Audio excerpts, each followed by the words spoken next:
पहला दिन कॉलेज का। तुम कैंटीन में अकेले बैठे हो। हाथ में चाय का कप है, पर ध्यान कहीं और है। सामने एक ग्रुप बैठा है, सब हंस रहे हैं। कोई फर्राटेदार इंग्लिश में बात कर रहा है, किसी की घड़ी महंगी दिख रही है, किसी को देखकर लगता है इसे यहाँ अब सब पहले से पता है। और तुम्हारे मन में एक सवाल आता है, यहाँ मेरी जगह कहाँ है? ये कहानी सिर्फ तुम्हारी नहीं है, ये लगभग हर उस बच्चे की है जो कॉलेज के गेट से अंदर आया और कुछ ही दिनों में उसे लगने लगा कि बाकी सब उससे आगे निकल चुके हैं। लुक्स में, पैसों में, बात करने के तरीके में, हर चीज में। और आज हम इसी एहसास की तह तक जाने वाले हैं। क्यों होता है, कहां से आता है और इसका असली हल क्या है? स्कूल में जो पहचान तुमने सालों में बनाई थी, वो कॉलेज के गेट पर आते ही रीसेट हो जाती है। यहां कोई नहीं जानता तुम स्कूल में क्या थे। शायद तुम स्कूल में सबसे तेज दौड़ते थे या क्लास में सबसे अच्छे नंबर लाते थे, पर यहां उसका कोई रिकॉर्ड नहीं है। सब नए हैं, सब एक दूसरे को परख रहे हैं, और इसी उलझन में हर कोई तेजी से खुद को साबित करने की कोशिश में लग जाता है। कोई कपड़ों से, कोई भाषा से, कोई ग्रुप बनाकर, कोई महंगी चीजें दिखाकर। यह सब एक तरह की भाषा है जिससे हर कोई कह रहा है, मुझे यहां नोटिस करो, मैं यहां का हूं। अब असली सवाल यह है कि ये फोमो, ये छोटा महसूस होना, ये अंदर से चुभने वाला एहसास आता कहां से है? दिमाग का एक बहुत पुराना तरीका है खुद को समझने का।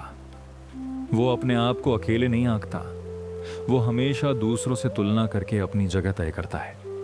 ये कोई कमजोरी नहीं है, मनोविज्ञान में ये एक जानी पहचानी बात है। इंसान का दिमाग हमेशा अपने आसपास के लोगों को देखकर ही समझता है कि वो कहां खड़ा है। यानी तुलना करना कोई गलती नहीं है, यह दिमाग की डिफॉल्ट सेटिंग है। दिक्कत तब शुरू होती है जब तुलना गलत चीजों से होने लगती है। तुम अपने अंदर की उलझन देख रहे हो, अपनी झिझक देख रहे हो, अपना डर देख रहे हो, लेकिन सामने वाले का सिर्फ वही हिस्सा देख रहे हो जो वो दिखाना चाहता है। कोई भी अपनी असुरक्षा लेकर कॉलेज नहीं आता। हर कोई अपना सबसे कॉन्फिडेंट वर्जन दिखाकर आता है। यानी तुम अपने बैक स्टेज की तुलना उनकी स्टेज परफॉर्मेंस से कर रहे हो। अब बात करते हैं पैसों की, क्योंकि यही वो चीज है जो सबसे ज्यादा चुभती है। किसी की महंगी घड़ी, किसी का नया फोन, किसी का हर वीकेंड बाहर घूमना, यह सब देखकर लगता है कि बाकी सबके पास सब कुछ है, सिर्फ मेरे पास नहीं। लेकिन यहां एक बात समझनी बहुत जरूरी है। तुम जो देख रहे हो वो उस इंसान की मेहनत नहीं है, वो उसके घर की सुविधा है। किसी को शुरुआत में हेड स्टार्ट मिला है, इसका मतलब यह नहीं कि उसने वो हेड स्टार्ट कमाया है, और इसका मतलब यह भी नहीं कि तुम पीछे हो। यहां दो अलग अलग रेस चल रही हैं। एक रेस दिखावे की है कि आज किसके पास क्या है, दूसरी रेस असली है कि 5 साल बाद कौन कहां खड़ा होगा। और वो दूसरी रेस पैसों से नहीं, आदतों से जीती जाती है।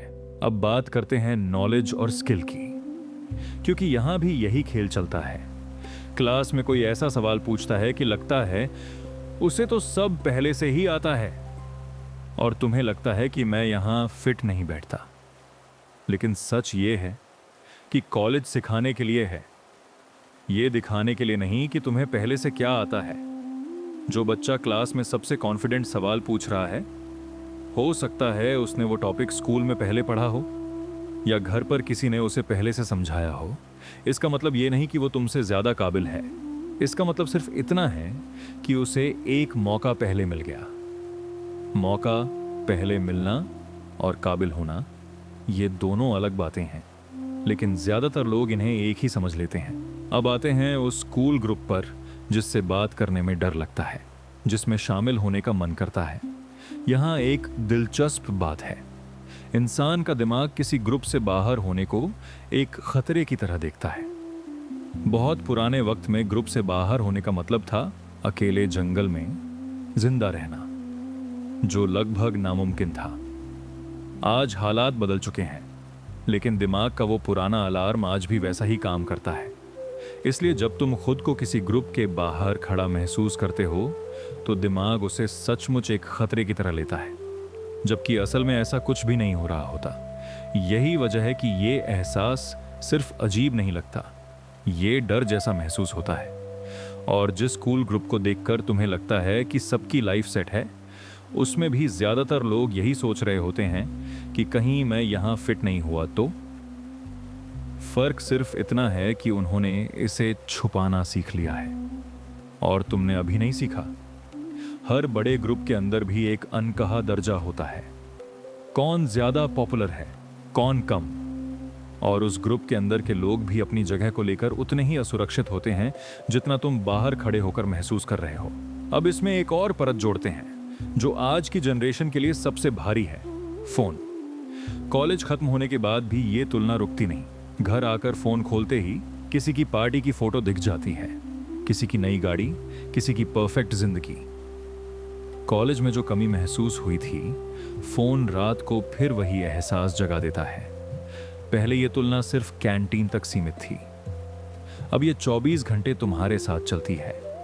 और यही वजह है कि आज के बच्चों को यह एहसास पहले से कहीं ज्यादा गहरा और थका देने वाला लगता है। ये बात समझना बहुत ज़रूरी है, क्योंकि अगर इस फोमो को ऐसे ही छोड़ दिया जाए तो ये सिर्फ एक अजीब सा एहसास बनकर नहीं रहता। धीरे धीरे ये तुम्हें चुप करा देता है। तुम हाथ उठाना बंद कर देते हो क्योंकि गलत जवाब देने का डर होता है। तुम नए लोगों से बात करना बंद कर देते हो क्योंकि रिजेक्शन का डर होता है। तुम नई चीज़ें ट्राई करना बंद कर देते हो क्योंकि लगता है कि इसमें भी शायद पीछे रह जाओगे। और जितना तुम पीछे हटते जाते हो उतना ही तुम्हें लगता है कि बाकी सब आगे बढ़ रहे हैं। धीरे धीरे ये एक ऐसा चक्र बन जाता है जो खुद ही खुद को मजबूत करता रहता है और असली नुकसान भी यही करता है। शुरुआत में जो हुआ था उससे कहीं ज्यादा। तो करें क्या? अब यहां से बात प्रैक्टिकल होने वाली है। पहली बात, तुलना बंद करना लगभग नामुमकिन है। दिमाग को तुलना करने से रोका नहीं जा सकता, लेकिन तुलना की दिशा बदली जा सकती है। दूसरों से तुलना करने की बजाय 3 महीने पहले वाले खुद से तुलना करो। क्या तुम उससे थोड़ा बेहतर बोल पा रहे हो? क्या तुमने किसी नए इंसान से बात की जिससे पहले बात करने की हिम्मत नहीं होती थी? क्या तुमने आज कोई छोटी सी हिम्मत दिखाई जो कल नहीं कर पाए थे? यही असली ग्रोथ है, बाकी सब सिर्फ शोर है। और जब भी तुम्हारा दिमाग किसी और से तुलना करने लगे तो खुद से सिर्फ एक सवाल पूछना, क्या मैं इसकी पूरी कहानी जानता हूं या सिर्फ वही हिस्सा देख रहा हूं जो उसने दुनिया को दिखाना चुना है? दूसरी बात, स्किल हमेशा इमेज से ज्यादा टिकाऊ होती है। जो लोग कॉन्फिडेंट दिखते हैं उनमें से ज्यादातर के पास कोई ऐसी चीज होती है जिसे उन्होंने समय देकर सीखा है। बात करने का तरीका, कोई खेल, कोई हुनर, कुछ भी। इमेज एक दिन में बनाई जा सकती है लेकिन स्किल नहीं। इसलिए एक चीज चुनो, चाहे वो पब्लिक स्पीकिंग हो, कोई खेल हो, कोडिंग हो या कुछ भी, जिसमें तुम्हारी थोड़ी सी भी दिलचस्पी हो, और हर हफ्ते उसके लिए थोड़ा समय निकालना शुरू करो।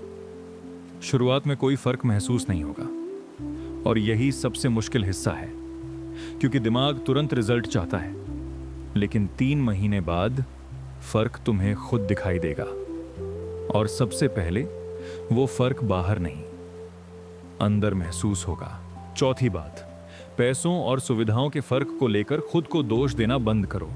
जो चीज कभी तुम्हारे कंट्रोल में थी ही नहीं, उसके लिए खुद को कमतर समझने की कोई वजह नहीं है। तुम्हारे कंट्रोल में सिर्फ ये है कि आज तुम क्या सीख रहे हो, कितनी मेहनत कर रहे हो और कितनी बार गिरकर फिर से खड़े हो रहे हो। लंबी रेस में फैसला यही चीजें करती हैं, शुरुआत की सुविधा नहीं। और आखिरी बात, ये मत मान लेना कि जो आज पीछे दिख रहा है वो हमेशा पीछे ही रहेगा। कॉलेज के पहले महीने में जो लोग सबसे आगे दिखते हैं उनमें से बहुत से लोग पहले से ऐसे माहौल में रह चुके होते हैं, इसलिए उनके लिए एडजस्ट करना आसान होता है। इसका मतलब ये नहीं कि वो तुमसे बेहतर हैं, इसका मतलब सिर्फ इतना है कि उन्हें शुरुआत में हेड स्टार्ट मिला था। लेकिन रेस बहुत लंबी है, और लंबी रेस में हेड स्टार्ट से ज्यादा मायने ये रखता है कि आखिर तक कौन लगातार चलता रहता है। मैं ये नहीं कहूंगा कि ये सब सुनने के बाद कल से तुम्हें कोई फर्क नहीं पड़ेगा। शुरुआत में अजीब लगेगा, अकेलापन कुछ हफ्तों तक रहेगा, शायद कुछ महीनों तक भी। और ये बिल्कुल ठीक है, ये तुम्हारे अंदर की कोई कमी नहीं है। ये बस एक नए माहौल में एडजस्ट होने की प्रोसेस है जिससे लगभग हर इंसान गुजरता है, चाहे वो बाहर से कितना भी कॉन्फिडेंट क्यों ना दिखे। फर्क सिर्फ इतना होगा कि अब तुम इस एहसास को अपनी कमी नहीं समझोगे, तुम इसे एक शुरुआती फेज की तरह देखोगे। और यही सोच आगे चलकर सबसे बड़ा फर्क पैदा करती है।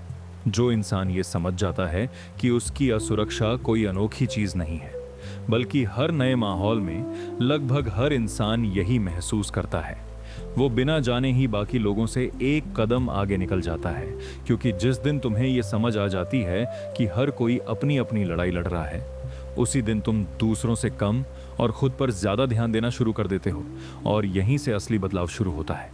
कॉलेज का पहला साल तुम्हें सिर्फ किताबों से नहीं सिखाता, वो तुम्हें लोगों को समझना सिखाता है, खुद को समझना सिखाता है, अपनी जगह बनाना सिखाता है, और सबसे जरूरी ये सिखाता है कि किसी और जैसा बनने की कोशिश करने से बेहतर है खुद का बेहतर वर्जन बनना। शायद आज तुम्हें लगता हो कि तुम पीछे हो, लेकिन हो सकता है यही शुरुआत कुछ साल बाद तुम्हारी सबसे बड़ी ताकत बन जाए। क्योंकि जिन लोगों ने शुरुआत में संघर्ष किया होता है, वो अक्सर सबसे मजबूत बनकर निकलते हैं। इसीलिए अगली बार जब तुम्हें लगे कि बाकी सब तुमसे आगे हैं, तो एक बार रुककर खुद से ये जरूर पूछना, क्या मैं सच में पीछे हूं, या फिर मैं बस किसी और की हाईलाइट रील देखकर अपनी पूरी जिंदगी को जज कर रहा हूं। हो सकता है इस एक सवाल का जवाब ही तुम्हारा पूरा नजरिया बदल दे, और शायद तुम भी उन्हीं लोगों में से एक हो, इसीलिए तुम अभी तक ये सुन रहे हो।